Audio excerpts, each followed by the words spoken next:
आजच्या युगात 50 वर्षीय महिला सुद्धा अनैतिक संबंधात अडकत आहे म्हटल्यावर अवघड आहे. अजून काय काय चित्र पाहायला मिळेल. ही घटना 51 वर्षीय महिला आणि 24 वर्षीय तरुण यांच्या अवतीभोवती फिरणारी आहे. सदरील महिला ही तरुणाकडून शारीरिक सुखाची अपेक्षा ठेवत होती आणि तरुण सुद्धा पैशापोटी संबंध ठेवत होता. विशेष म्हणजे महिला कापड व्यावसायिक आहे, तर तरुण त्या ठिकाणी काम करायचा. याच दरम्यान या दोघांचे प्रेमाचे सूत जुळाले. 6 महिन्यापासून चाललेल्या या विचित्र प्रेम संबंधाला भयंकर वळण आले. मुळात हे प्रेम संबंध नव्हतंच, कारण त्यांच्यात पैशांचा व्यवहार झालेला होता आणि व्यवहार हा एकतर्फा होता.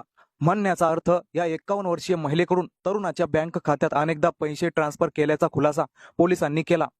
त्यानंतर या घटनेचा उलगडा झाला. घटना 9 जुलै रोजी दिल्लीच्या शालीमार बाग परिसरातून समोर आली आहे. सदरील महिलेचे 2 मुलं किरण वसद व अक्षर वसद या तरुण उद्योजकांनी आपल्याकडे काम करणाऱ्या तरुणाचे आईसोबत अनैतिक संबंध असल्याच्या संशयावरून रवीश यादव वय 24 या तरुणाची हत्या केली होती. आणि धक्कादायक बाब म्हणजे त्यांचा संशय खरा होता, पण यात मयत तरुणाची तीळ मात्र चूक नव्हती. आरोपी तरुणाच्या आईनेच तरुणाला संबंध ठेवण्यासाठी भाग पाडलं होतं. पोलिसांनी फक्त मयत तरुणाने घातलेल्या शर्टच्या आधारे या हत्येचा उलगडा केला. दिल्लीच्या शालीमार परिसरातील एका गटार नाल्यातील गोणीत भरलेला एक मृतदेह दिसून आला होता. आणि या घटनेचं प्रचंड व्हायरल होण्यामागचं कारण म्हणजे तो मृतदेह गोणीत भरून टाकलेला होता आणि कुत्रे त्याला लचकत होते. दुसरं विशेष म्हणजे मृतदेहाची ओळख पटवणं हे पोलिसांसमोर एक मोठं आव्हान होतं, कारण चेहऱ्यावरील घाव असल्यानं मृतदेहाची ओळख पटवणं अशक्य होतं. मयत तरुणाच्या अंगात एक शिवलेला शर्ट होता, म्हणजेच टेलरकडून तो शर्ट शिवण्यात आला होता. त्या शर्टच्या खिशासमोर एक स्टिकर होता. त्या स्टिकरमध्ये RJD असं नाव होतं आणि ते टेलरच्या दुकानाचं नाव होतं. आणि या आधारे पोलिसांनी मृतदेहाची ओळख पटवली आणि लक्षात आलं की रवीश नावाच्या एका 24 वर्षीय गरीब तरुणाचा मृतदेह आहे. मयत तरुणाच्या वडिलांच्या फिर्यादीनुसार तो तरुण एका कापड दुकानात 6 महिन्यापासून काम करत होता. त्यानंतर पोलिसांनी त्या ठिकाणाची चौकशी केली, पण त्या मालक असलेल्या 2 भावांनी आणि त्यांची आई जी मयत तरुणाची प्रेमिका होती, हे तिघेही अत्यंत चतुराईने पोलिसांना चकवा देण्याचा प्रयत्न करत होते. पण पोलिसांनी तपासाची चक्रे फिरवली.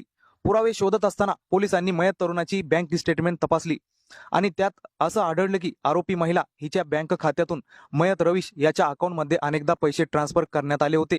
त्यानंतर पोलिसांना महिलेवर संशय आला, पण ही हत्या पैशांच्या व्यवहारामुळे झाली नव्हती, तर महिलेच्या मुलांना आईबद्दल काळं सत्य समजलं होतं.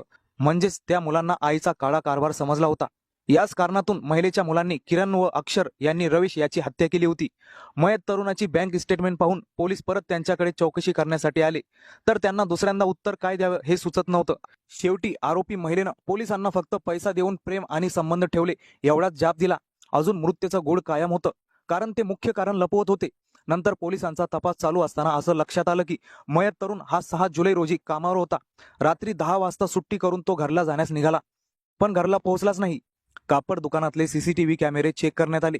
सोबतच त्या तिघेही आई लेकाचे फोन जप्त करून त्यात तपासणी करण्यात आली आणि पोलिसांनी स्पष्ट केलं की 6 जुलैला रात्री मयत तरुण हा घरला जाण्यासाठी निघाला. तेव्हा या 2 आरोपी भावांनी कापड दुकान बंद केली आणि मयत रवीश याला कॉल केला. त्याला कॉल करून वाटेतच त्याला आपल्या कारमध्ये बसवलं. तरुण हा पायदळ घरला जाण्यासाठी निघाला होता. त्यांनी त्याला वाटेतच कारमध्ये बसवलं आणि सांगितलं की तुला घरापर्यंत सोडतोय. आणि त्या 2 भावांनी कारमध्येच त्याची हत्या केली आणि गोणीत भरून त्याचा मृतदेह नाल्यात फेकून दिला. तर अशा प्रकारे या हत्येचा उलगडा झाला. तर हे नक्कीच काळजाला धस्स करणारं होतं, कारण आरोपी महिलेनेच त्याला प्रेमात अडकवलं होतं हे सिद्ध झालंय आणि पैसा देऊन ती तरुणाकडून आपली गरज पूर्ण करायची. ही बाब जेव्हा आरोपी किरण व अक्षर या 2 भावांना कळाली की रवीश या तरुणाचे आपल्या आईसोबत संबंध आहेत, तर याच कारणातून त्यांनी रवीश याची हत्या केली. हे नक्कीच गंभीर प्रकरण आहे. 51 वर्षीय महिलेच्या नादात तरुणाला आपला जीव गमावावा लागला. अशा या मन हेलावून टाकणाऱ्या घटनेबद्दल तुमचं काय मत कमेंट करून नक्कीच सांगा. आपल्या मराठी चॅनल